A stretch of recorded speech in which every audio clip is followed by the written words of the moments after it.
iré en busca de paz? ¿Y quién podrá mi vida saciar de verdad?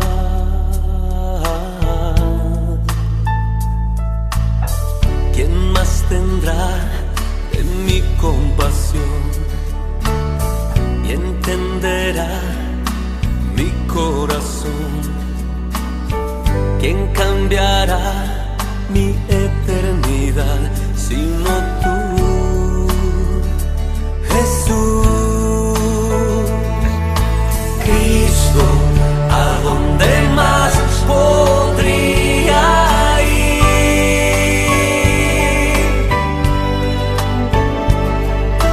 Cristo, ¿qué otro lugar puede existir?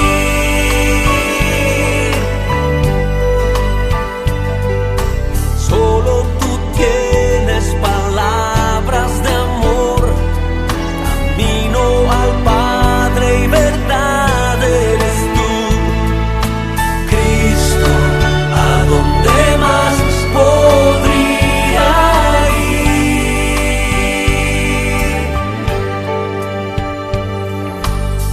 ¿A quién iré en necesidad? ¿A quién iré en busca de paz? ¿Y quién podrá mi vida saciar de verdad?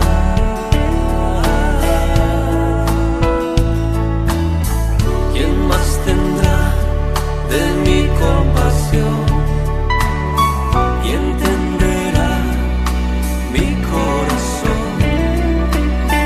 ¿Quién cambiará mi eternidad sino tú, Jesús? Cristo, ¿a dónde más podría ir?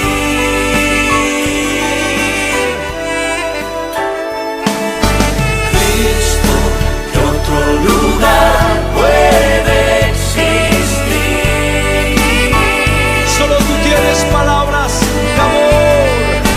Solo tú tienes palabras de amor, camino al Padre y verdad eres tú. Cristo, ¿a dónde más podría ir?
Oh Dios eterno.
Probad y ved. Historia de hoy. Oídos atentos. Soy Sandra Mara Núñez Franza y este es mi marido Yurandir. Recuerdo como si fuera hoy, el día 12 de junio de 2015, día en que nació nuestro hijo Lucas José. Nuestra emoción era muy grande porque tenía en mis manos la realización de un sueño. Nuestro bebé estaba entrando en nuestra casa por primera vez y sabíamos que era el inicio de una nueva etapa de mucha felicidad. Yurandir, gracias a Dios que llegamos en paz con nuestro bebé. No veo la hora de cambiarle su pañal y darle su primer baño aquí en nuestra casa. Quiero que estemos juntos en este momento. Escucha, ya está llorando. Tengo que ir a verlo. Como es común en esta etapa, llevé a nuestro pequeño Lucas al hospital para una serie de exámenes, incluyendo un test auditivo. Me sentía muy feliz porque nuestro hijo estaba creciendo y no presentaba ninguna señal de enfermedad. Después de unos días llamé a mi marido para confesarle una preocupación. A veces siento que Lucas no escucha, no responde a los estímulos. A veces hay tanto ruido y él no reacciona. ¿Será que él tiene algún problema? ¿No lo llevaste al examen de oídos? ¿Qué fue lo que dijo la doctora? Bueno, percibí que quedó con un semblante muy extraño y me pidió para llevarlo a repetir el examen en 15 días. Llevé a Lucas para evaluarlo nuevamente y percibí que la doctora se demoraba un poco en realizarle las pruebas. Vi en su semblante un aire de preocupación. La doctora intentó tranquilizarme al darme la noticia que yo temía. El pequeño Lucas tenía ausencia auditiva bilateral y debía regresar en 3 meses para completar la investigación. Nosotros dejamos todo en manos de Dios y continuamos con nuestras vidas.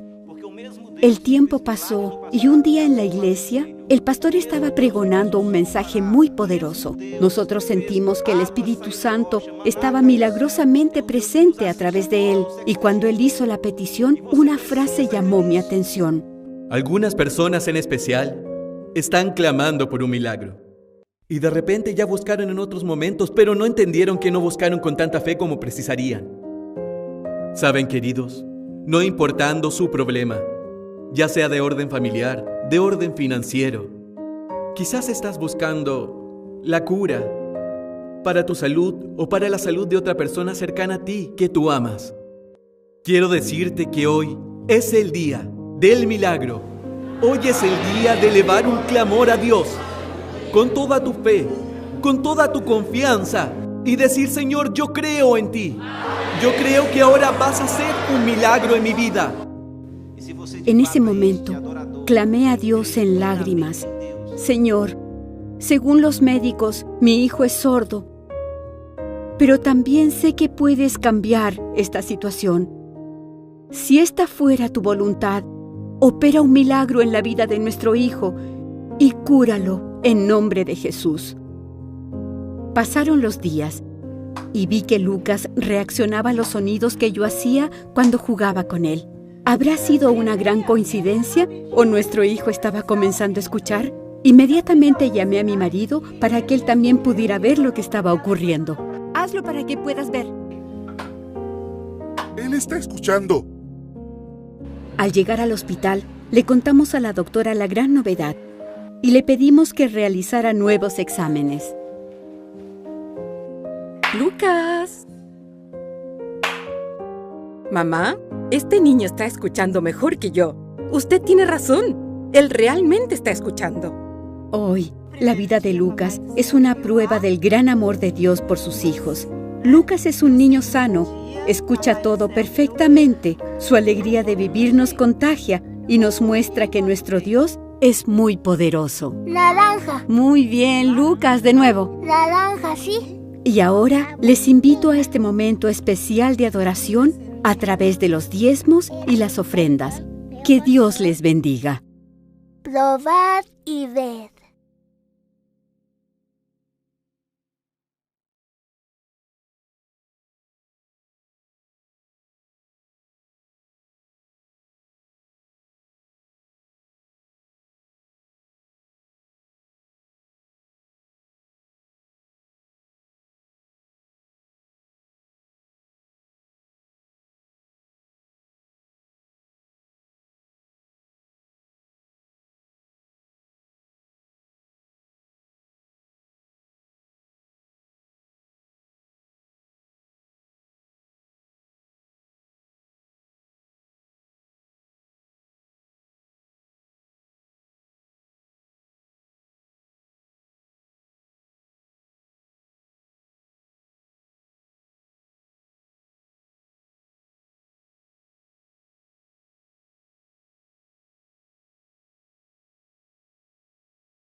Hola, hola mis queridos hermanos, es un placer saludarlos nuevamente. Les habla su pastor Homero Salazar, aquí en el espacio que Iglesia Abierta nos está dando para realizar el repaso de la lección de Escuela Sabática. Estamos iniciando un nuevo trimestre con una nueva lección.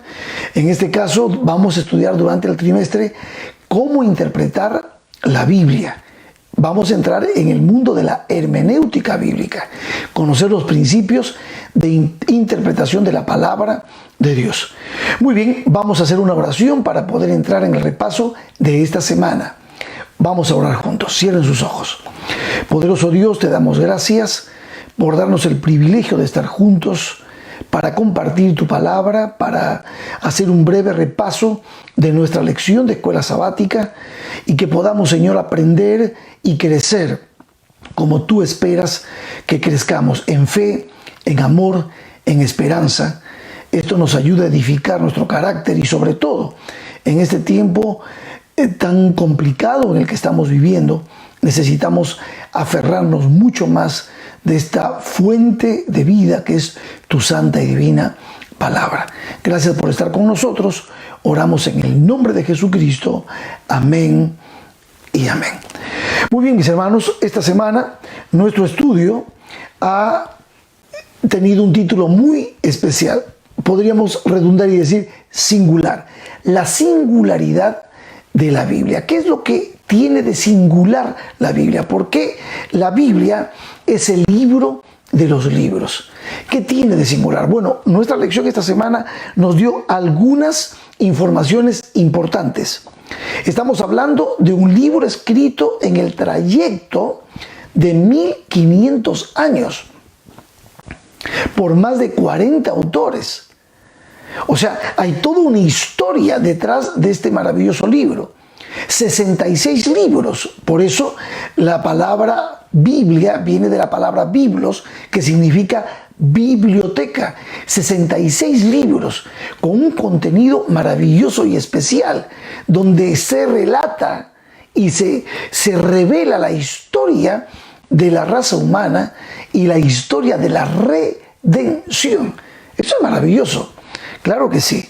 La Biblia fue escrita, como lo dice nuestra lección esta semana, en 3 continentes: Asia, África y Europa. Así que por lo tanto tiene muchísimo contenido cultural también la palabra de Dios. Por supuesto, mis hermanos, que hay cosas importantes que debemos destacar de la Biblia. La esencia de la Biblia tiene que ver con Jesucristo. Cuando hablamos de plan de redención, cuando hablamos del plan de salvación, cuando hablamos de que se nos ha revelado cómo es este tema del conflicto de los siglos, no podemos dejar de lado la esencia, el eje central, lo cristocéntrica que llega a ser la palabra de Dios. Y eso tiene que ser algo que debe quedar bien grabado en nuestra mente, mis hermanos. Aunque la Biblia contiene muchísima información histórica, cultural, espiritual, moral, el centro, el tema central de la palabra de Dios tiene que ver con Jesucristo, el antídoto que nosotros tenemos para esto que conocemos como pecado y como resultado de ello la muerte. Cristo Jesús es el centro. Por eso me encantó el texto central, el texto bíblico que debemos memorizar. Lámpara es a mis pies tu palabra y lumbrera a mi camino. ¿Por qué lámpara y por qué lumbrera? Porque la esencia de la Biblia tiene que ver con Cristo. Cristo es la luz del mundo. Cristo es nuestro sol de justicia. Cristo es el centro de la Biblia. Por lo tanto, nuestra conexión con la Biblia, nuestro alimento diario, intencional, de la palabra de Dios, el comerla cada día, el desayunarla, almorzarla y cenarla cada día, nos llena a nosotros de una paz espiritual y de una luz espiritual, porque el centro de la Biblia es Cristo Jesús. Y aunque no está en nuestra lección, el texto que acompaña a este texto del Salmo 19:105, sí les puedo decir que Juan 5:39, dicho por el mismo Señor Jesucristo, dice que el centro de la palabra es Él, Jesús. Escudriñad las Escrituras, porque a vosotros os parece que en ellas tenéis la vida eterna, y ellas son las que dan testimonio de mí. ¿Quién es el centro de la Biblia? Cristo, nuestro maravilloso Señor. Entonces, si nuestro Salvador, si Cristo es el centro, el contenido de la Biblia es un contenido maravilloso, porque Cristo, que es Dios, es el que crea, a la vez el que se revela y a la vez el que nos redime. Él es el creador, Él es el que se ha revelado a nosotros y Él es el que nos redime. Por lo tanto, imagínense el tremendo contenido que tenemos en la palabra de Dios. ¿Es singular? Por supuesto. La palabra de Dios, no hay un libro maravilloso como el maravilloso libro de Dios. Su santa palabra nos ha sido dada para que podamos encontrar en ella luz, camino, verdad y vida. Como lo dice 2 Timoteo 3:16 y 17. Fíjense, nos ha revelado Dios su palabra y toda la Escritura es inspirada por Dios y útil para enseñar, para redarguir, o sea, para darnos la capacidad de ser asertivos cuando alguien nos pide cuenta de nuestra fe, para corregir, para instruir en justicia, a fin de que el hombre de Dios sea perfecto, enteramente preparado para toda buena obra. El Espíritu Santo reveló la palabra de Dios, reveló la voluntad de Dios, inspirando a aquellos hombres, los profetas, que iluminados por el Espíritu Santo, inspirados por el Espíritu Santo, recibieron a través de sueños y visiones esto que hoy tenemos en nuestras manos y que es la santa palabra de Dios. Por lo tanto, entonces, el Espíritu Santo guió esa revelación.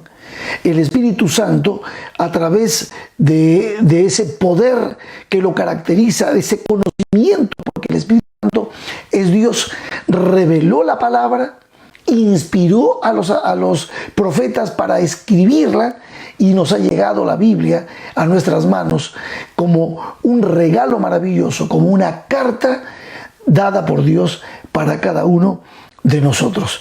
Juan 14 nos dice algo muy interesante. Hay varios versos que vamos a mirar en Juan 14 que nos amplían esto que estoy compartiendo con ustedes.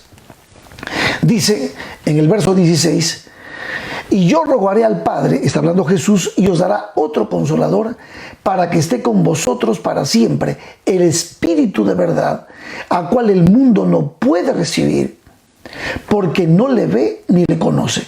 Pero vosotros le conocéis, porque mora en vosotros y estará en vosotros. El Espíritu de verdad. Ese es el nombre que le da Cristo al Espíritu Santo. El Espíritu de verdad, que es el consolador, que se convierte en el consolador en nosotros y que nadie puede recibir sino nosotros, porque mora con nosotros y estará en nosotros. Lo llama el Espíritu de verdad, al Espíritu Santo. ¿Saben por qué? Porque el Espíritu Santo usa la palabra para fijar la verdad en nuestro corazón, para definir la verdad, y así esa verdad disipa todo preconcepto, toda idea equivocada que tenemos de Dios. ¿Y cuál es el medio que el Espíritu Santo usa para morar con nosotros y estar en nosotros? La palabra. Si ustedes leen el capítulo No se turbe vuestro corazón del libro El deseado de todas las gentes, se van a dar cuenta allí cómo es que el Espíritu Santo mora en nosotros. El Espíritu Santo no tiene otro medio, otra forma para morar en nosotros, sino por medio de la santa palabra de Dios. Así es como se convierte en el Consolador. Y así es como el Espíritu Santo nos da a nosotros la paz y produce en nosotros esos frutos maravillosos, porque el poder de la palabra en nosotros es incalculable. El verso 26 de Juan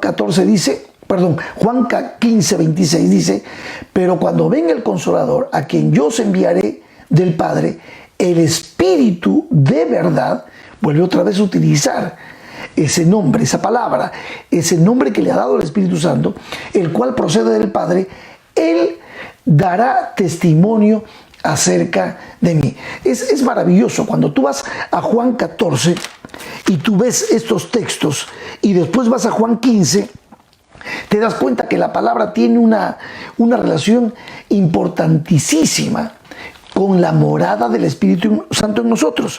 La promesa estaba en el verso 16 del capítulo 14 y el verso 17 le da el nombre. El 16 dice: y yo rogaré al Padre y yo dará otro Consolador para que esté con vosotros para siempre. Y el verso 17 dice: el Espíritu de verdad. Lo llama el Espíritu de verdad. Y ahora, en Juan 15, el verso 26 dice: pero cuando venga el Consolador, a quien yo os enviaré del Padre, el Espíritu de verdad, el cual procede del Padre, Él dará testimonio acerca de mí. Entonces, aquí hay una relación tremenda entre el Espíritu Santo y la palabra de Dios. El que revela, el que inspira a los profetas y el que actúa dentro de nosotros para poder producir esos cambios maravillosos que el Señor puede, con su poder, a través de la palabra y el Espíritu, obrar en nuestras vidas. Hay un texto más, el verso 13 dice: pero cuando venga el Espíritu Santo, esto es Juan 16, 13 dice: pero cuando venga el Espíritu de verdad, Él os guiará a toda la verdad, porque no hablará por su propia cuenta, sino que hablará todo lo que oyere y os hará saber las cosas que habrán de venir. Miren, el Espíritu Santo que inspiró a los profetas, el Espíritu Santo, a través de la palabra, Él nos revela a nosotros, por supuesto, a través de lo que llamamos iluminación. Él ilumina nuestra mente para poder entender lo que los profetas han revelado y han escrito en la palabra de Dios.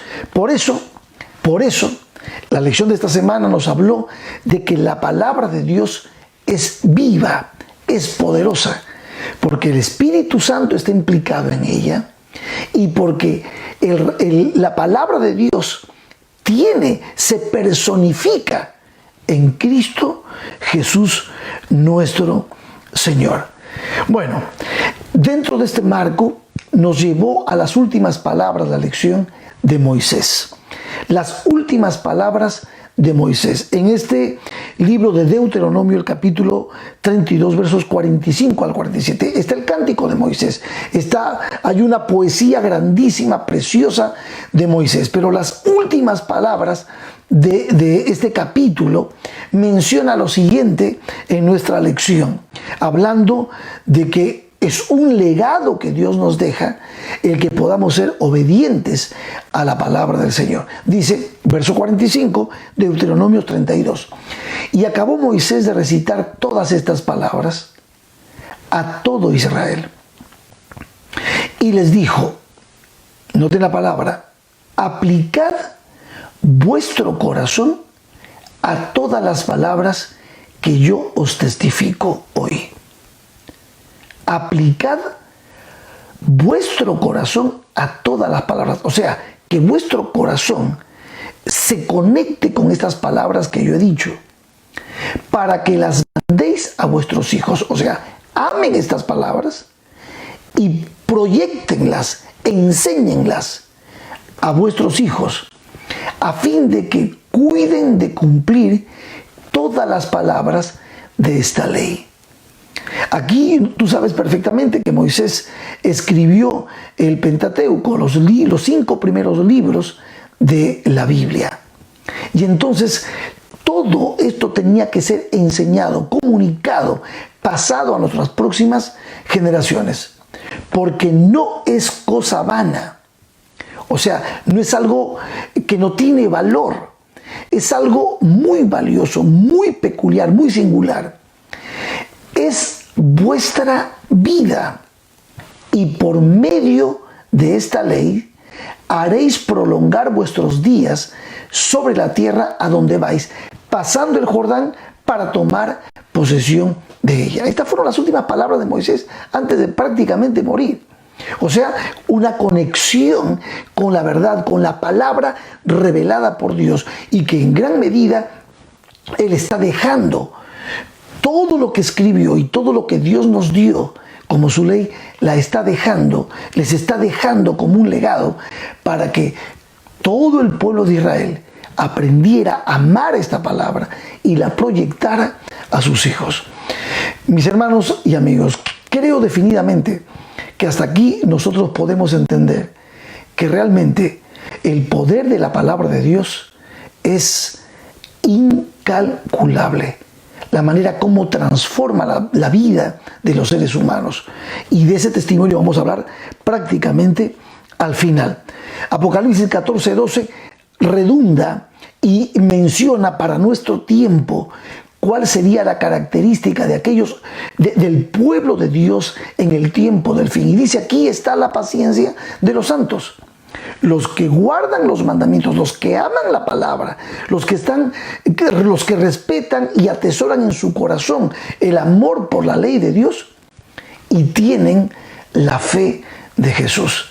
Estas características son importantes para aquellos que somos seguidores de Cristo en este tiempo final. Y hoy más que nunca es menester, es necesario volver a conectarnos con la palabra, volver a amar este maravilloso libro que el Señor nos ha dado como un mapa, como un manual para poder encontrar el gozo, la plenitud, la felicidad. En el Evangelio según San Juan, el capítulo 1, los versos 1 al 5, se muestra la centralidad de la palabra, como lo mencionábamos, en Cristo Jesús. Dice: en el principio era el Verbo, está hablando de Cristo, y el Verbo era con Dios, y el Verbo era Dios. Estas primeras palabras en griego serían en argeto logos. Logos significa palabra. Aquí está traducido como verbo. Está hablando de Cristo, está relacionado Cristo, que es luz, que es camino, que es verdad, que es vida. Está relacionado con la palabra. Es más, Cristo es la palabra. Cristo contiene la palabra. Cristo es la verdad y Cristo contiene la verdad. Este era en el principio con Dios. Todas las cosas por Él fueron hechas y sin Él nada de lo que ha sido hecho fue hecho. En Él estaba la vida y la vida era la luz de los hombres. La luz en las tinieblas resplandece y las tinieblas no prevalecieron contra ella. Aquí está la centralidad de Cristo, que le da a la palabra de Dios esa vida, ese poder maravilloso que vamos a ver que es un poder transformador. Como ustedes ya saben, la Biblia fue escrita por diferentes autores y muchos de ellos, algunos de ellos gobernantes, algunos de ellos pastores de ovejas, algunos de ellos letrados como Pablo, algunos de ellos simples hombres de fe que Dios eligió, pero cada uno de ellos en esta diversidad de autores, cada uno de ellos inspirados por Dios a través de la historia, hicieron posible que este libro maravilloso llegue a nuestras manos. Nos da la lección de esta semana, nos da el ejemplo de Moisés, de Amós, de Jeremías, de Daniel, de Mateo, el simple cobrador de impuestos, de Pablo, el gran fariseo convertido al Señor.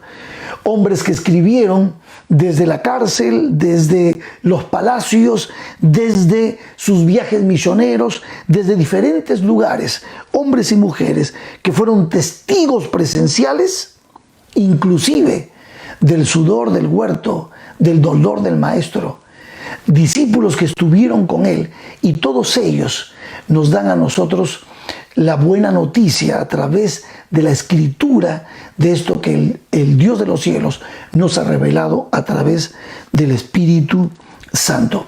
Aquí Romanos 15:4 dice: porque las cosas que se escribieron antes, para nuestra enseñanza se escribieron, a fin de que por la paciencia y la consolación de las Escrituras tengamos esperanza.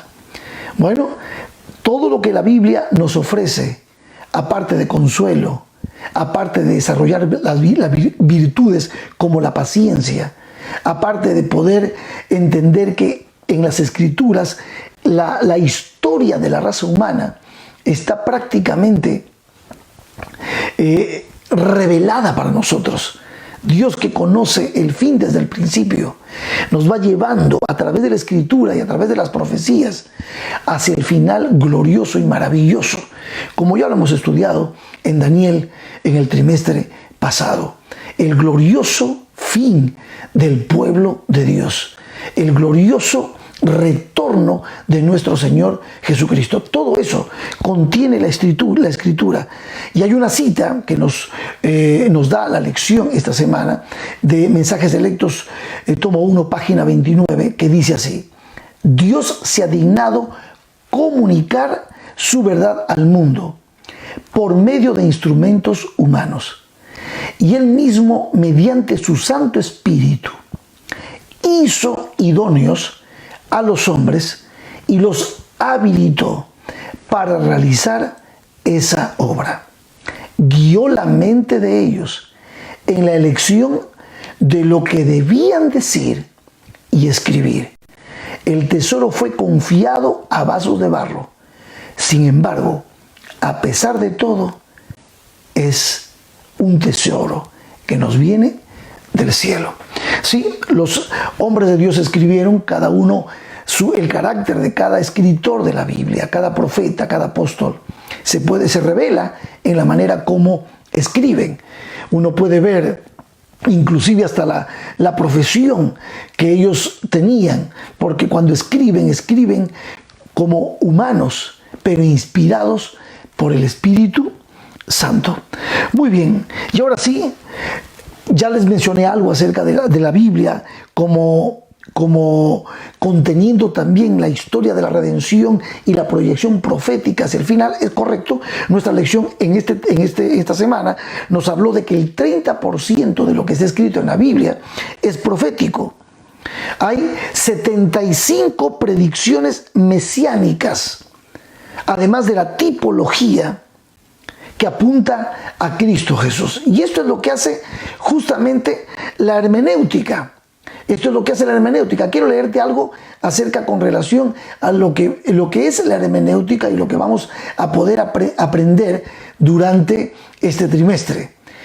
La hermenéutica, lo que nos permite justamente interpretar la Biblia con ciertos principios y nos permite entender la tipología, las profecías. La hermenéutica es la ciencia y el arte de la interpretación bíblica. ¿Por qué ciencia? Porque tiene reglas que pueden clasificarse en un sistema ordenado. ¿Y por qué es un arte? Porque su comunicación es flexible y por lo tanto podría distorsionarse el verdadero sentido de lo que quiso decir el autor, sobre todo si las reglas que se aplican o son rígidas o son mecánicas.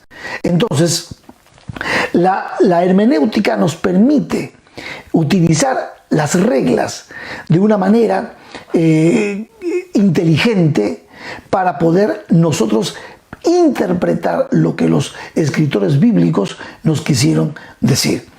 Y la hermenéutica se divide en dos áreas.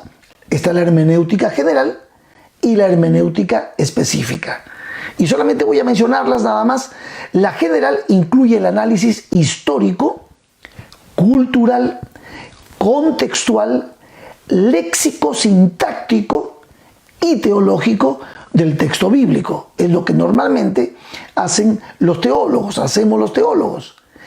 Pero cuando hablamos de la hermenéutica especial, es la que estudia las reglas que se aplican para géneros específicos como las parábolas, las alegorías, los tipos y las profecías.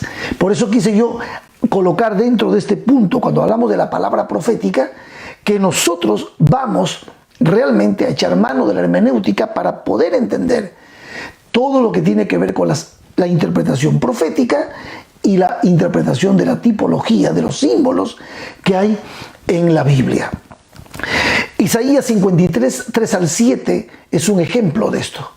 Aquí tienes profecía que se corrobora ya, porque esta profecía de Isaías 53 es aplicable al Mesías, a nuestro Señor Jesucristo.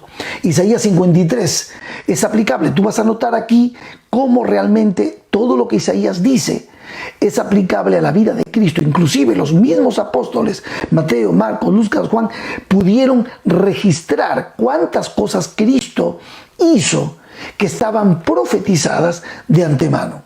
Verso 3, despreciado y desechado, Isaías 53, verso 3, entre los hombres, varón de dolores, experimentado en quebranto, y como que escondimos de él el rostro, fue menospreciado y no lo estimamos.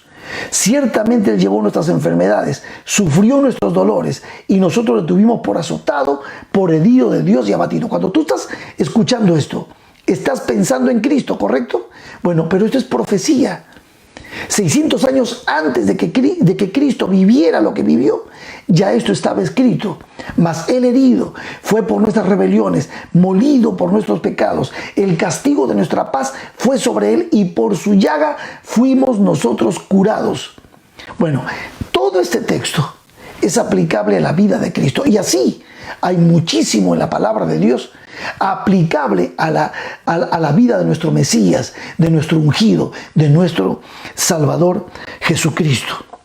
La Biblia como historia. También esta semana estudiamos acerca de esto, de cómo la Biblia, que acompaña en estos 1500 años de escritura, aunque hubo un tiempo de silencio profético de unos 400 años antes de que Juan el Bautista empezara su ministerio, con el último profeta Malaquías, unos 400 años de silencio profético, aún así nosotros conocemos, entendemos que la Biblia también se revela en la Biblia los actos de Dios en la historia, y por eso te hablé de la historia de nuestra redención. En 1 de Corintios ya 15, 3 al 5 dice la palabra de Dios: porque primeramente os he enseñado lo que asimismo recibí, que Cristo murió por nuestros pecados, conforme a lo que las Escrituras decían, y que fue sepultado y que resucitó al tercer día, conforme a lo que las Escrituras decían, y que apareció a Cefas, o sea, Pedro, y después a los 12, conforme a lo que las Escrituras decían. También en el verso 51 al 55 de este mismo capítulo dice: he aquí os digo un misterio. No todos dormiremos, pero todos seremos transformados en un momento, en un abrir y cerrar de ojos. Aquí está hablando ya de lo que va a ser el futuro, lo que será cuando Cristo Jesús venga. Dice: a la final trompeta, porque se tocará la trompeta y los muertos serán resucitados, incorruptibles, y nosotros seremos transformados. Aquí está relatándote lo que ya el Antiguo Testamento, Isaías, hablaba de la venida de Cristo. Ahora Pablo está hablándonos de la venida de Cristo, y aún Cristo no ha venido todavía, pero nos está relatando de cómo será aquel día. Debemos confiar en las promesas que el Señor nos ha hecho en su santa palabra. ¿Vieron cuántas cosas bellas tiene la palabra de Dios, la Santa Biblia, para beneficiar? Bueno, pero vamos al último punto.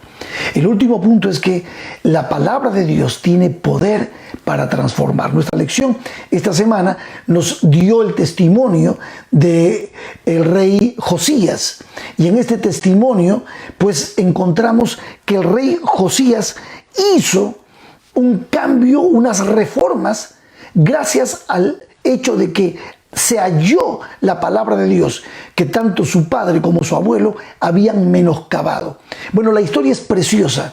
La historia de Josías es preciosa porque la historia demuestra que el cambio que él hizo, las reformas que él hizo, nacieron justamente por un encuentro entre él, el rey Josías, con la santa y divina palabra de Dios. Eso lo encontramos en 2 de Reyes 22, 18 al 20. Pero yo quisiera simplemente mostrarte el poder transformador de la palabra de Dios con mi testimonio personal. Yo quiero decirte que gracias al poder maravilloso de la palabra de Dios, Dios me sacó de las tinieblas a esta luz admirable. Sin duda alguna, yo te puedo decir que fue el brillo, la luz de la palabra de Dios, lo que cambió mi forma de pensar. Al salir de las tinieblas a esta luz, yo quiero glorificar el nombre de Dios, porque Dios hizo en mi vida cosas maravillosas.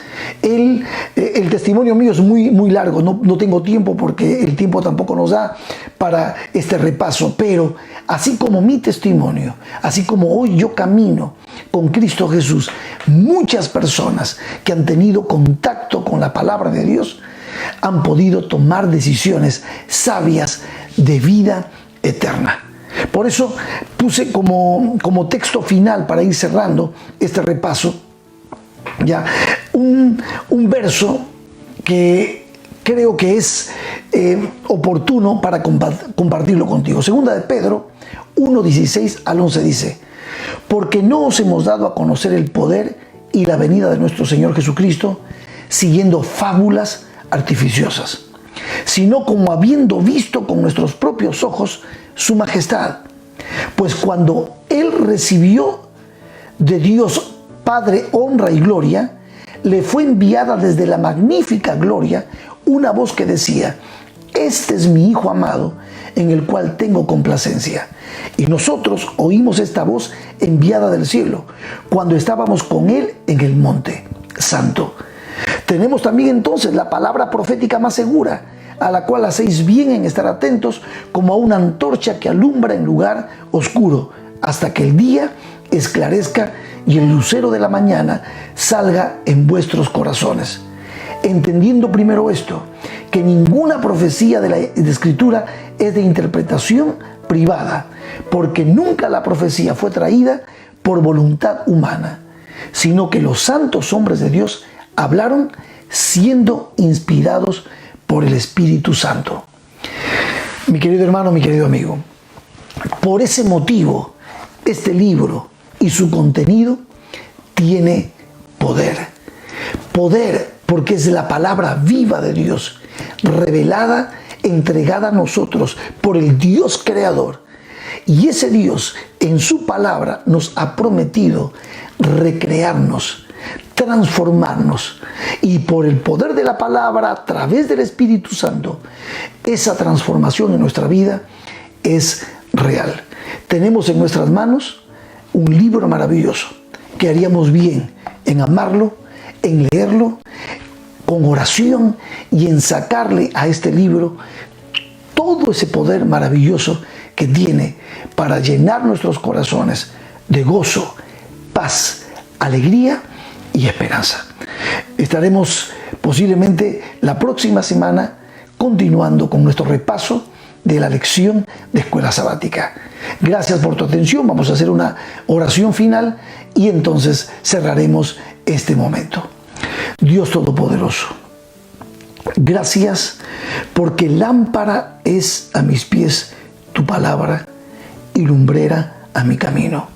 Gracias porque en ella encontramos a Cristo, nuestra justicia, porque tu palabra Cristo Jesús. Señor, bendícenos para que durante este trimestre podamos amar la Biblia, amar tu palabra y dejar que el poder de tu palabra, por medio del Espíritu Santo, transforme nuestros corazones. Gracias por tu presencia en nuestras vidas. Oramos en el nombre de Jesucristo. Amén y amén.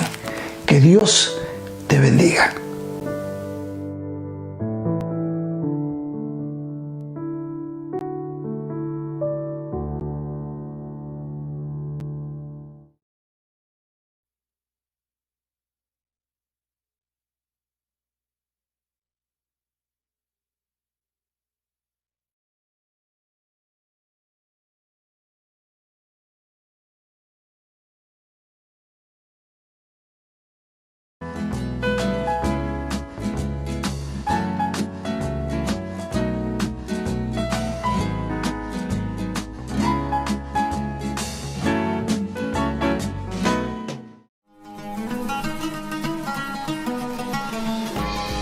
En aquel tiempo, el rey Nabucodonosor gobernaba sobre el imperio de Babilonia y tenía como prisioneros a todos los israelitas.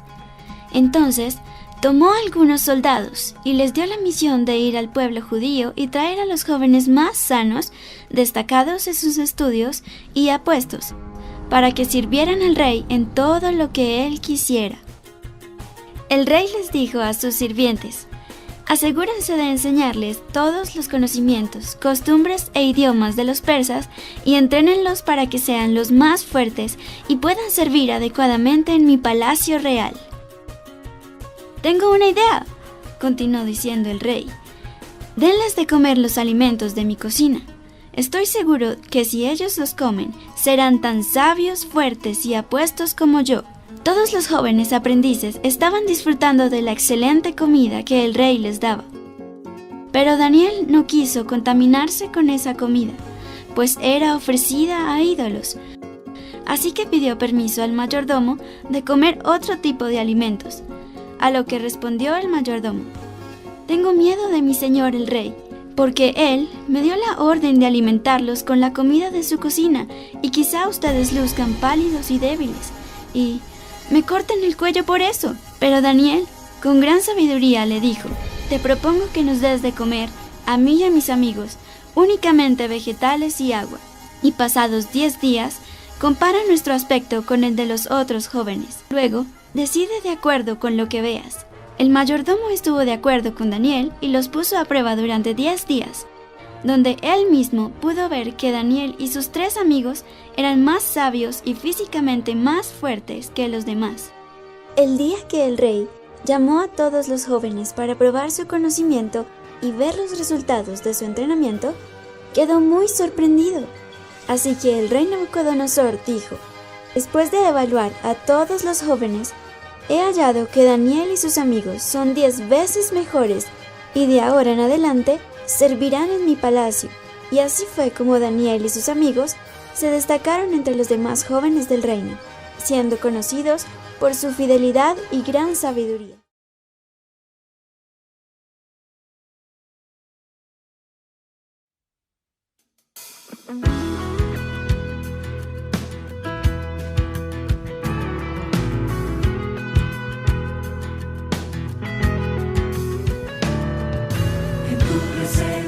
Quiero estar y a ti me quiero entregar, dar gracias y cantar, dar gracias y cantar. En tu presencia quiero estar, en tu presencia quiero estar, y a ti me quiero rodillas.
y sin esperanza estás,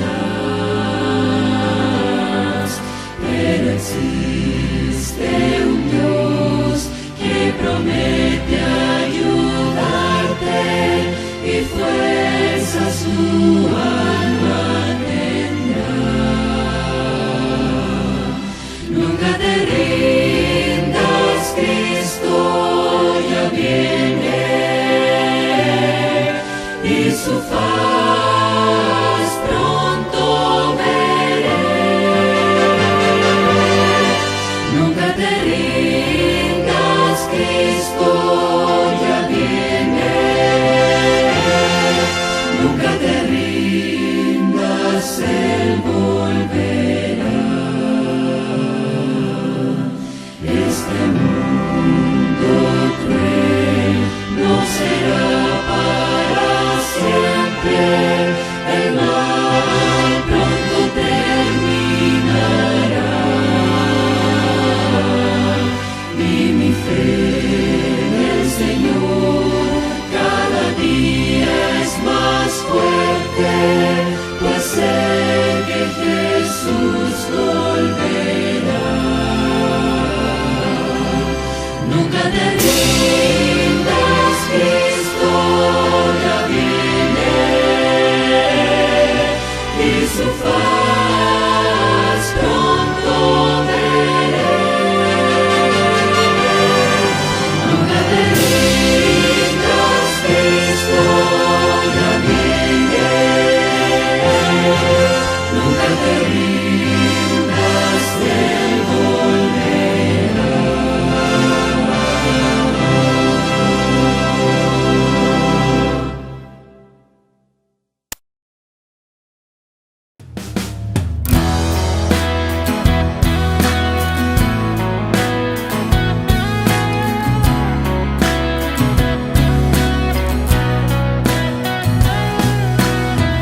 Hay montañas que tengo que mover con la fe que no duda de nada. Hay batallas que tengo que vencer con la fe que camina sobre agua. Ojos necesitan ser abiertos, vidas necesitan sanidad. Sé muy bien que solo yo no puedo. Es por eso que una vez más vengo a pedirte. Dame fe para pelear la batalla, para mover las montañas, ven y dame tu poder.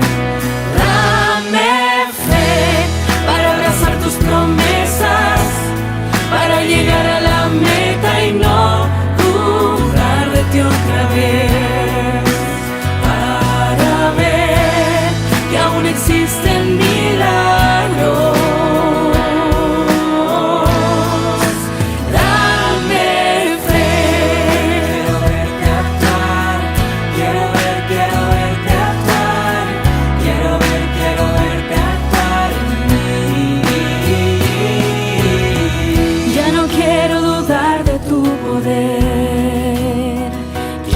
Ser el que cumpla tus sueños.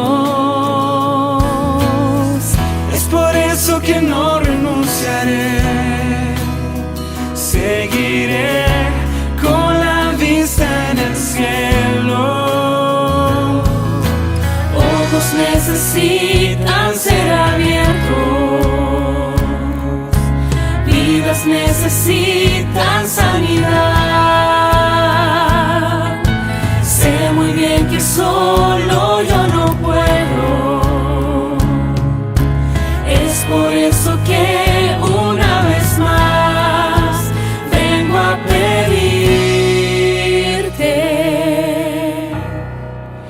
Dame fe para pelear la batalla, para mover las montañas.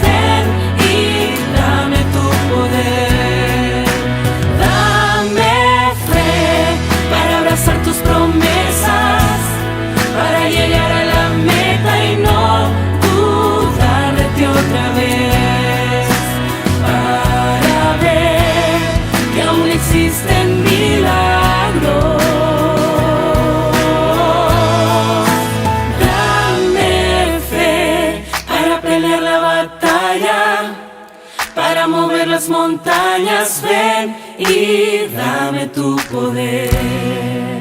Dame fe para abrazar tus promesas, para llegar a la meta y no dudar de ti otra vez, para ver que aún existen milagros.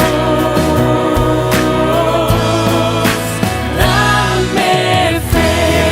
Quiero verte actuar, quiero verte actuar, quiero verte actuar en mí. Dame fe. Quiero verte actuar, quiero verte actuar, quiero verte actuar en mí.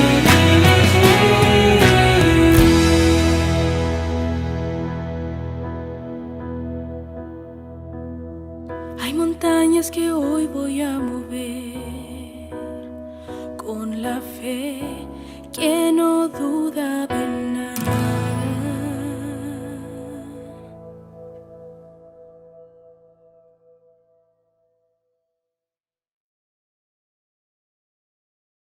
Estamos viviendo en tiempos extraordinarios. Como preámbulo quisiera, de hecho, reiterar la importancia de seguir las medidas preventivas y preceptivas para mitigar y contener la propagación comunitaria de esta pandemia. No confundamos la fe, de hecho escribía esta semana, no confundamos la fe con la presunción. La fe nos exime o no nos exime de obedecer las directrices sanitarias. La presunción es un síntoma de orgullo que pretende reclamar la protección de Dios a expensas de nuestras acciones negligentes respecto a lo que ya está escrito. No quiero que nosotros juguemos el papel de que yo puedo con esto. Eso es presunción. Debemos tomar las medidas cautelares, preventivas, porque eso es parte de lo que Dios también nos manda hacer. La fe es la certeza de que Dios sin duda actuará en favor de sus hijos, cuando estos deliberadamente actúen en armonía con sus principios. No es salvación por obra, sino acciones dignas que corresponden a creyentes responsables. Jesús dijo que el mayor mandamiento que se encuentra justamente en la Biblia es amar a Dios y amar también a nuestro prójimo como a nosotros mismos. Por lo tanto, si tú amas a tu prójimo, actúa prudentemente, acatando las normativas emitidas por los profesionales de la salud y las autoridades gubernamentales correspondientes a tu ubicación geográfica. Como bien mencionaba y reitero, insisto, estamos viviendo tiempos peculiares y sin precedentes en la historia de este mundo. El mundo ahora está absuelto en el océano de la perplejidad. Leía, de hecho, un tuit el pasado 16 de marzo de un medio de comunicación digital, obviamente, ¿no? Un tuit. Decía lo siguiente: a Disney se le apagó la magia, a París no llega el amor, Nueva York o New York ahora sí duerme y ningún camino quiere conducir a Roma. Un virus se corona como dueño del mundo y la humanidad se dio cuenta de su fragilidad. Es un hecho de conocimiento global del cual nadie está exento. Ante esta pandemia surgen preguntas. Y quizá tú eres una de ellas, de las personas que se hacen estas preguntas. Preguntas tales como: ¿hasta cuándo pasarán? ¿Cuándo se desarrollará el antídoto? Dentro de un marco más religioso, las preguntas que suscitan son las siguientes: ¿dónde está Dios? ¿Por qué Dios permite tales acontecimientos? ¿O qué nos depara el futuro? ¿Es esto el fin del mundo? No sé si te lo has preguntado, pero son preguntas que resultan meramente o son propias de una tragedia, de una crisis. Y obviamente el sermón de esta mañana no pretende contestar de manera exhaustiva estas preguntas, sino presentar la única esperanza que nosotros tenemos, y eso es presentar a Cristo Jesús, el único que realmente puede ayudarnos a poder afrontar esta situación difícil. Es la esperanza que sobrepasa todo entendimiento. Sin duda, todo lo que está sucediendo nos indica que Jesús mismo está próximo a venir. Jesús viene pronto. Es la esperanza que hemos aguardado por mucho tiempo. Y creo que sin duda alguna lo que está sucediendo tiene también una connotación profética. Todo lo que sucede en este mundo previo al advenimiento de Cristo, sin duda estarán en un marco profético. Vendrá crisis, vendrán muchas calamidades, pero recuerda que todo precede al momento más esperado de los cristianos, y es la aparición segunda de nuestro Señor Jesucristo. Las preguntas anteriores, sin duda, son tan antiguas como la propia humanidad caída. Pareciera quizá que una explicación teológica no conviene, no es pertinente para aliviar los niveles de ansiedad actuales. Pero considero que hoy más que nunca es importante reconocer, asimilar el hecho de que Dios es real. Sí, Dios es real. Y aunque tengas que distanciarte físicamente de las demás personas, recuerda, Dios no se ha distanciado de ti. Dios no se ha aislado de tu vida. Dios sigue, de hecho, como lo vemos en el Apocalipsis, Dios sigue tratando de llamar nuestra atención. Está tan cerca como a la puerta de nuestro corazón. Y Dios continúa llamándonos porque Dios quiere que nosotros de manera consistente podamos entrar en una relación personal con Él. Y muchas veces en esta vida, Dios inclusive utilizará la crisis, no para crear pavor en nuestro corazón, no, sino para hacernos recordar de que Él viene muy pronto y que nosotros debemos prepararnos para que cuando el día llegue podamos ir con Él por la eternidad. Ahora bien, quizá he introducido el sermón de una manera un tanto trágica, con datos trágicos, pero al estudiar a través de esta semana el libro de Habacuc, me di cuenta que lo trágico siempre se revierte en bendición a la postre cuando Dios está actuando en la historia de este mundo. El libro de Habacuc es la composición de dos diálogos entre el profeta y Dios.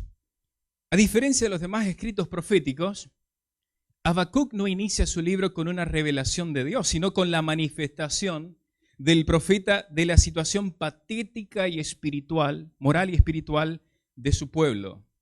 No, Habacuc no sigue los protocolos literarios para introducir su libro, sino que directamente presenta su causa ante el Señor.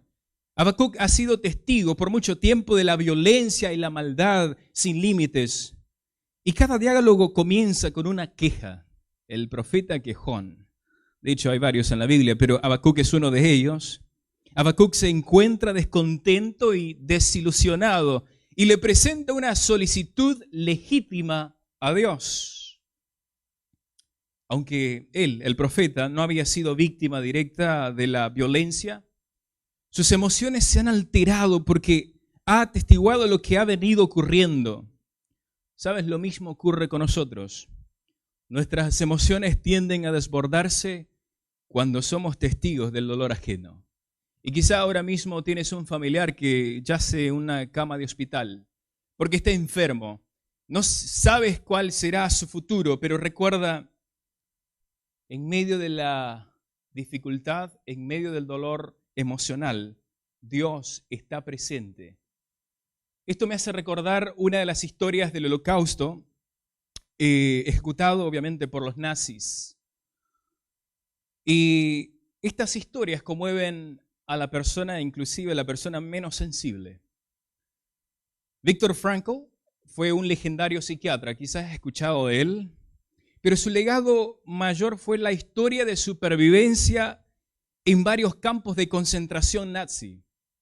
Viktor, de descendencia judía, nació en Austria y tuvo un privilegio de recibir educación formal. Estudió medicina en la Universidad de Viena en Austria y se especializó en neurología y psiquiatría. Era evidentemente un hombre prominente, la referencia de realización personal. Pero la tragedia llegó a su vida cuando los nazis ejecutaron el genocidio más terrible en los últimos siglos de nuestra historia. En 1942 fue capturado y lo llevaron a un campo de concentración. Él escribió un libro, El hombre en busca de sentido. Él narra las situaciones precarias en las que aquellos apresados tenían que vivir. Las atrocidades cometidas en aquellos campos de concentración son casi indescriptibles. Y Frankl afirma que el dolor físico no era tan letal como la agonía psicológica. Y quizás es lo que está pasando el mundo ahora mismo. La agonía psicológica, ese dolor emocional por las situaciones que están pasando, sin duda alguna, es lo que ocurre también con nosotros, inclusive aquellos que hemos entregado nuestra vida a Dios. Quizá ahora mismo, más que el dolor físico, lo que conmociona al mundo, e inclusive a los creyentes, es la incertidumbre, el miedo a lo que va a pasar, el miedo a la muerte inclusive. No podemos categóricamente invalidar los sentimientos encontrados, porque solo una persona psicópata no tendría sentimientos. Pero lo que está pasando actualmente nos hace pensar, nos hace quizá o nos lleva a meditar que algo bastante significativo está sucediendo en este mundo. No podemos tampoco, mis queridos hermanos, dejarnos llevar por lo que está sucediendo ahora mismo. Jesús claramente dijo que en este mundo tendríamos aflicción. Pero Él dijo estas palabras: yo os he hablado para que en mí tengáis paz. Y más adelante dice: pero confiad, yo he vencido al mundo. Él, Cristo Jesús, nos asegura que en medio de las diferentes adversidades es posible tener paz interior. Habacuc está frente a una situación perpleja. Vamos regresando al profeta. Sus emociones se han alterado y su corazón obviamente está dolido y con una razón justificada. La violencia y la maldad son intolerables. En su reclamación, Habacuc demanda de Dios una respuesta que inherentemente cuestiona el carácter de Dios. Habacuc 1:1, y vamos a entrar entonces al texto bíblico, el primer texto de esta mañana, Habacuc capítulo 1, versículo 1 en adelante. Y dice lo siguiente: este es el mensaje que el Señor reveló al profeta Habacuc. Señor, ¿hasta cuándo gritaré pidiendo ayuda sin que tú me escuches? ¿Hasta cuándo clamaré a causa de la violencia sin que vengas a librarnos? ¿Por qué me haces ver tanta angustia y maldad? Estoy rodeado de violencia y destrucción. Por todas partes hay pleitos y luchas. No se aplica la ley, se pisotea el derecho. El malo persigue al bueno y se tuerce la justicia. Ese es el escenario que está viviendo el profeta Habacuc. Y mis queridos hermanos, las preguntas reiteradas de Habacuc se resumen en dos: ¿hasta cuándo y por qué? Desde la perspectiva del profeta, percibe que Dios se ha tardado o ha demorado en actuar. Cuando el silencio de Dios se posterga, el ser humano tiende a cuestionar los plazos divinos. Desde nuestra perspectiva, Dios debería actuar con mayor prontitud. Señor, ¿por qué? ¿Por qué no actúas cuando yo te solicito que actúes? Y esta es la situación que está pasando el profeta y sin duda quizá es la situación que se asemeja a nuestra realidad actual. La segunda pregunta del profeta es ¿por qué? Habacuc asume que Dios ha de tener una respuesta, pero a la vez no puede entender por qué Dios permite o tolera el mal. Su pregunta tiene que ver con la presencia o intervención divina en las circunstancias adversas de la vida. ¿Por qué Dios tolera la tragedia y el sufrimiento? ¿Por qué no interviene? Antes de cualquier cosa, estas preguntas son una alusión a la expresión de los creyentes en medio o en ocasión del sufrimiento humano, el cual eclipsa nuestra percepción de Dios. Sí, el mal, el sufrimiento, el dolor tienen el potencial de hacernos dudar del poder y la bondad de Dios. Pero no menos cierto es que en ocasiones de sufrimiento y dolor, nuestra fe también puede ser fortalecida aún mayor o aún más que en tiempos de pasividad. El profeta no culpa a Dios del sufrimiento. Y esto es interesante porque él entiende que el sufrimiento es resultado de las acciones que propio pueblo ha tomado. Pero sin duda cuestiona la soberanía de Dios. Hoy muchos plantean la misma pregunta, preguntas existenciales. Si Dios es todopoderoso y ama a sus hijos, ¿por qué no actúa en su favor inmediatamente? ¿Por qué?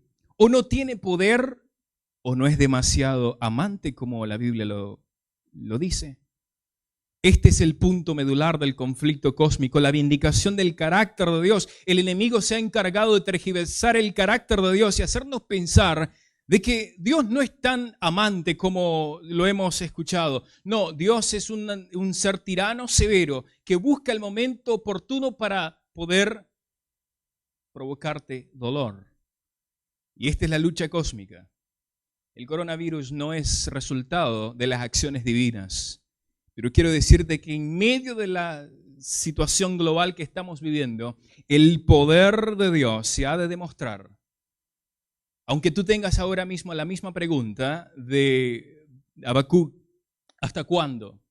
Quiero que continuemos en el estudio esta mañana para entender de que efectivamente Dios tiene un plazo. Efectivamente Dios está al control de la historia y sin duda alguna Dios hará algo más allá de aquello que tú estás pensando actualmente. Dios condesciende y ahora responde al profeta, garantizando su intervención. Dios tiene un plan y se lo ha de dar a conocer al profeta. ¿Cómo no quisiéramos nosotros tener ahora mismo un intercambio verbal con Dios, cierto? Que Dios me responda, mira, esto es lo que está pasando. Lo que está sucediendo ahora mismo tiene un propósito inclusive. No obstante, creo que Dios a veces nos deja en silencio. O Él mismo se deja en silencio porque reconoce de que el silencio quizás es la mejor explicación del por qué las cosas suceden como suceden. Vamos a ir a Habacuc capítulo 1, versículo 5, versículo 6 y ahora Dios le responde al profeta. Recuerden, el profeta ya le había presentado un informe a Dios. Esto es lo que está pasando, estoy viendo violencia, estoy viendo maldad. Y Dios le responde de una manera insólita. Dice el versículo 5, miren ustedes a las naciones que los rodean, mírenlas y llénense de espanto. Estoy a punto de hacer cosas tales que ustedes no las creerían si alguien se las dijera. Voy a poner en pie de guerra a los caldeos que son gente cruel, que siempre están dispuestos a correr el mundo o a recorrer el mundo de lado a lado para adueñarse de tierras que no les pertenecen.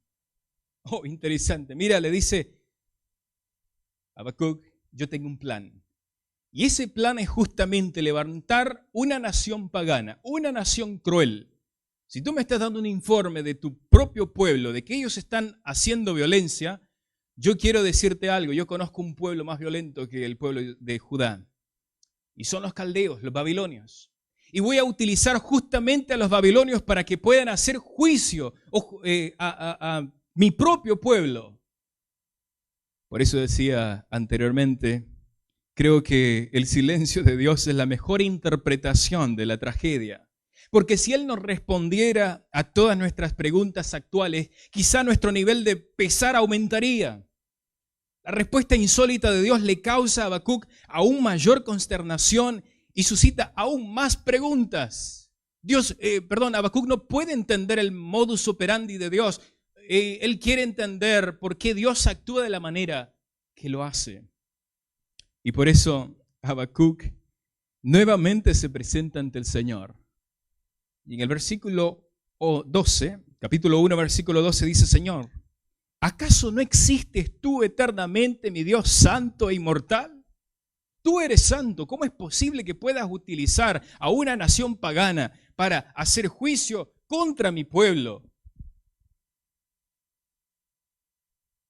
Si bien mi pueblo es violento, ellos son más violentos que nosotros. Y sigue diciendo, Señor y protector mío, tú has dado fuerza a los caldeos para que ellos ejecuten tu justicia. Reitero, en su infinita sabiduría, Dios no siempre contesta nuestras inquietudes porque al saber las respuestas nos producen más conmoción. Y Habacuc no puede concebir la idea de que Dios utilizará a los caldeos como instrumentos de juicio en contra de su pueblo. Él está en una etapa de procesamiento. Quiere procesar por qué lo que está pasando sucede, pero además, por qué Dios ahora mismo actúa de una manera tan insólita que va en contra de las expectativas del propio profeta. Dios tiene un plan, mis queridos hermanos y amigos que nos escuchan. Dios tiene un plan. Y ese plan quizá no va a coincidir con nuestra perspectiva. Dios interviene en los asuntos humanos y sus acciones serán siempre las mejores. Aunque quizá nosotros no podamos comprenderlas a finitud, Dios siempre va a actuar de acuerdo a su voluntad y su voluntad siempre será lo mejor para nuestra vida. Vamos a ir a la respuesta de Dios a las siguientes preguntas de Habacuc. Vamos a ir a Habacuc capítulo 2, versículos del 2 al 4. Dice, entonces el Señor me respondió y me dijo, escribe la visión y graba en las tablas para que corra el que la lea, porque es aún visión para el tiempo señalado. Se apresura hacia el fin y no defraudará. Aunque tarde, le dice, espérala, porque ciertamente vendrá, no tardará. He aquí el orgulloso, en él su alma no es recta, mas el justo por su fe vivirá. Y este es precisamente el título del sermón de esta mañana. Hay dos cosas que la respuesta de Dios asevera al profeta como también a nosotros hoy día. Dios tiene un plazo. La visión se realizará en el tiempo señalado. Dios ha determinado un tiempo preciso y no dejará de cumplirse tal profecía. Aunque parezca tardar, espérala, porque sin duda va a venir. No te desesperes, Dios actuará. El problema es que nosotros somos como niños. Los niños no tienen o no pueden percibir la noción de la sucesión del tiempo. Y nosotros a veces le pedimos a Dios, Señor, actúa en el momento que yo quiero que tú actúes. Pero Dios tiene un plan. Y ese plan tiene un plazo. Y ese plazo tiene un tiempo que no coincide con mi tiempo. Pero de nuevo, reitero, insisto, lo que Dios hace lo hace mejor. Inclusive mejor de aquello que nosotros pensamos que es lo mejor. Sigo con la segunda parte de la respuesta que Dios le da al profeta Habacuc. Lo siguiente es que Dios le dice que Habacuc tendrá una garantía de salvación. Por eso le dice, el justo vivirá por la fe. La única garantía de nuestra liberación es nuestra dependencia absoluta en la bondad de Dios. Primero, de nuevo, le dice, yo tengo un plazo. Espera lo que va a devenir. El problema es que a nosotros no nos gusta esperar. Me encanta el Salmo capítulo 40, dice, pacientemente esperé a Jehová. ¿Cómo tú esperas? ¿Con paciencia? Cuando parece que todo se posterga y Dios no actúa, ¿qué haces? Muchos nos desesperamos. Pero Dios te dice en esta mañana, espera, yo tengo un plazo, tengo un plan. Y ese plan tiene una fecha o tiene un tiempo determinado. Se va a cumplir y es lo mejor para ti. Oh, mis queridos hermanos, lo que está sucediendo actualmente no va a limitar los planes de Dios. Es más, Dios actúa en medio de la crisis. La iglesia no va a dejar de ser iglesia. La iglesia va a continuar porque es la iglesia de Dios. Por lo tanto, si ahora mismo estás desesperanzado por lo que ¿qué habrá de ocurrir en el futuro? No te preocupes, Dios conoce el futuro. Y en segundo lugar, Él te da la garantía de su salvación. El justo vivirá por la fe. Es la primera mención, de hecho, de esta frase, el justo vivirá por la fe. Más tarde el apóstol Pablo la utiliza en los romanos, a los gálatas también, como también a los hebreos se las emite. Pero Habacuc es el primero que registra esta frase, el justo vivirá por la fe. Es la única garantía de liberación que nosotros tenemos. Y mis queridos, quiero con esto también decir que el justo no se hace más justo o no se vuelve más consagrado solo cuando llegan las situaciones caóticas. Hay gente ahora mismo que quiere regresar a Dios y está bien, pero a veces no lo hacemos por los motivos que son correctos.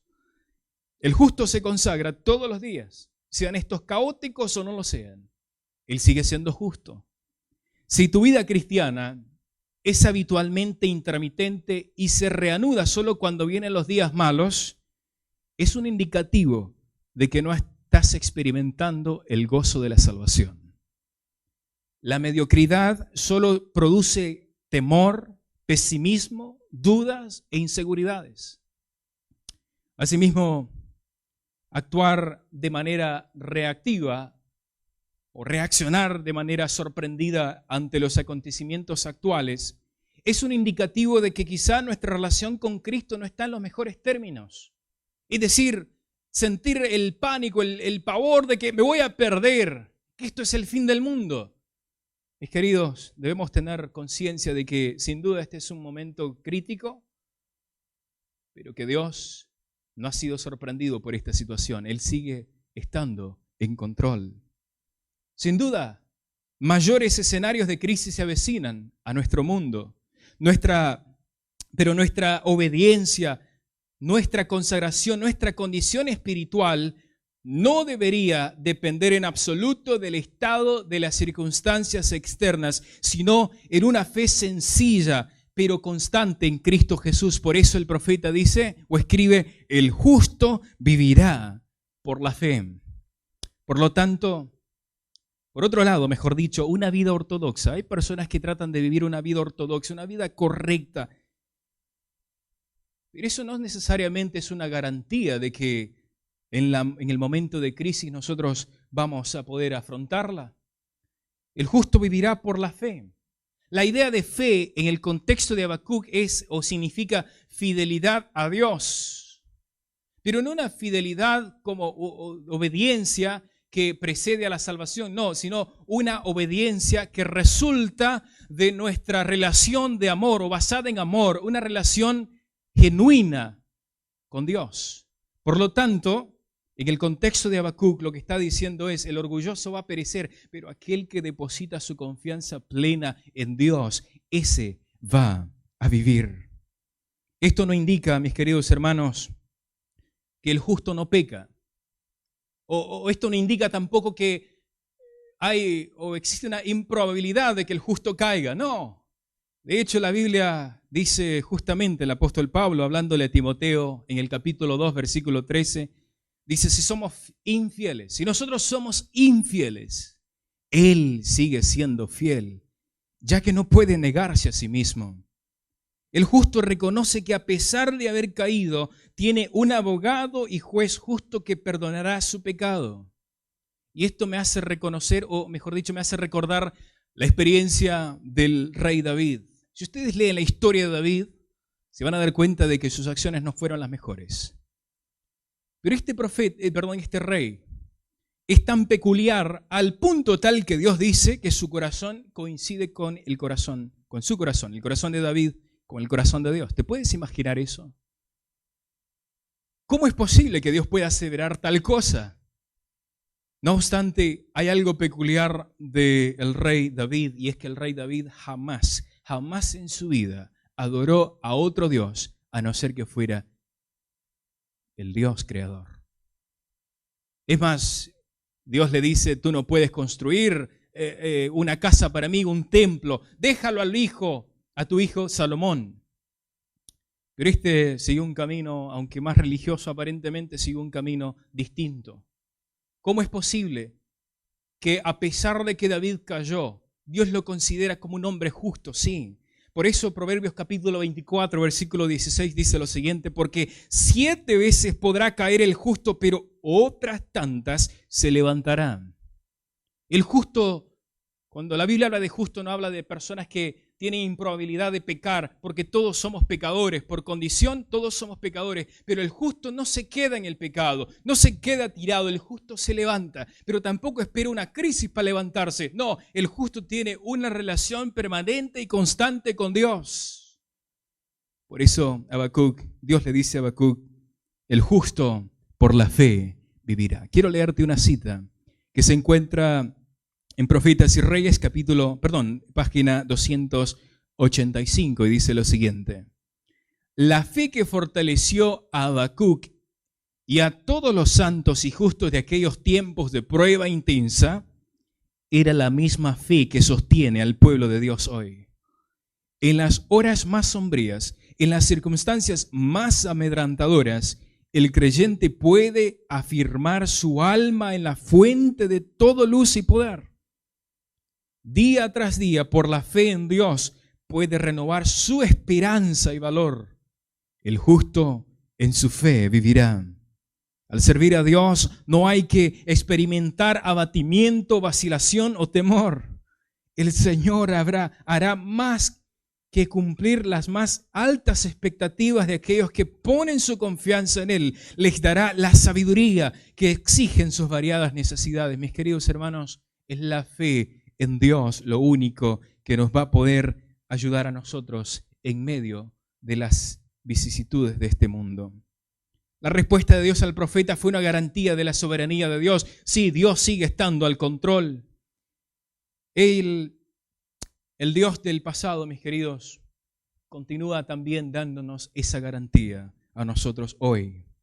Y por eso, cuando Habacuc entiende esto, él escribe, y esta es la parte quizá medular del tema de esta mañana. Habacuc 3, versículos 16 al 18, él narra o escribe lo siguiente.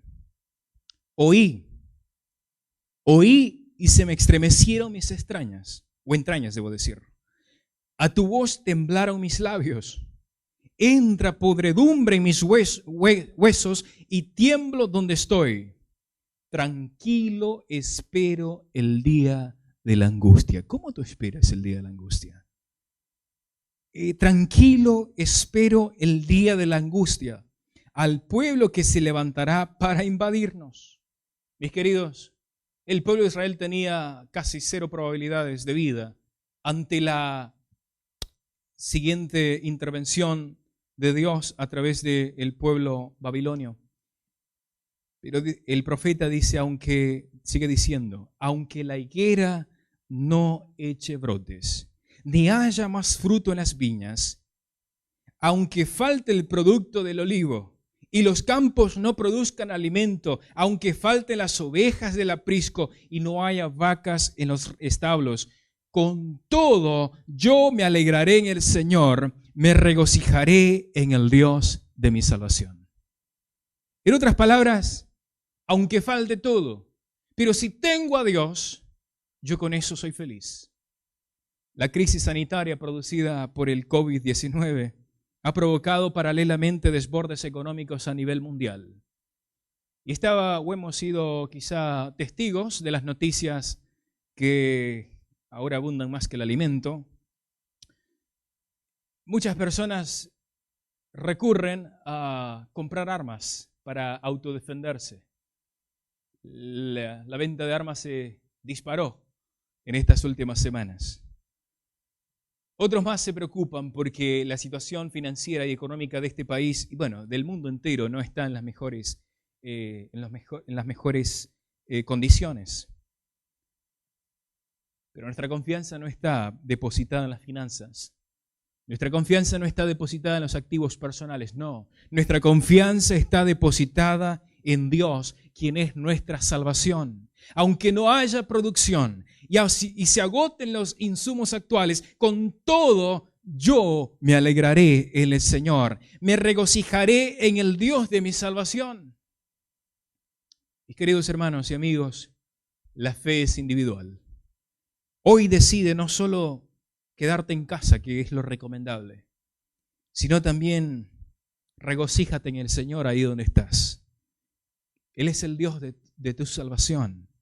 Vive por fe, no vivas por miedo. Camina por fe, ve a la cama esta noche, cada noche, con la certeza de que Dios es tu salvación. Aunque las circunstancias actuales son relativamente diferentes al caso del profeta Habacuc, hay cosas que son muy aproximadas a la realidad que estamos viviendo.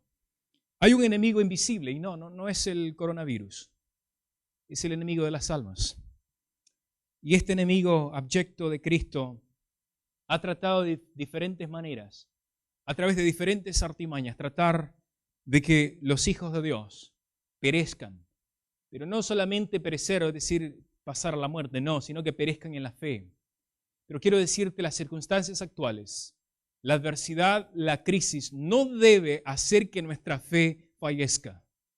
Porque el justo vivirá por la fe. Si bien las noticias a través de los medios de comunicación, en diferentes formatos actuales, abundan, hay un mensaje de esperanza que amerita ser viralizado. Y ese mensaje es que Cristo viene pronto. Pero sobre todo que Cristo desde ahora, desde este momento, quiere comenzar una nueva vida contigo. Quiere comenzar una relación contigo. Una relación basada en amor. No en el miedo, sino en el amor.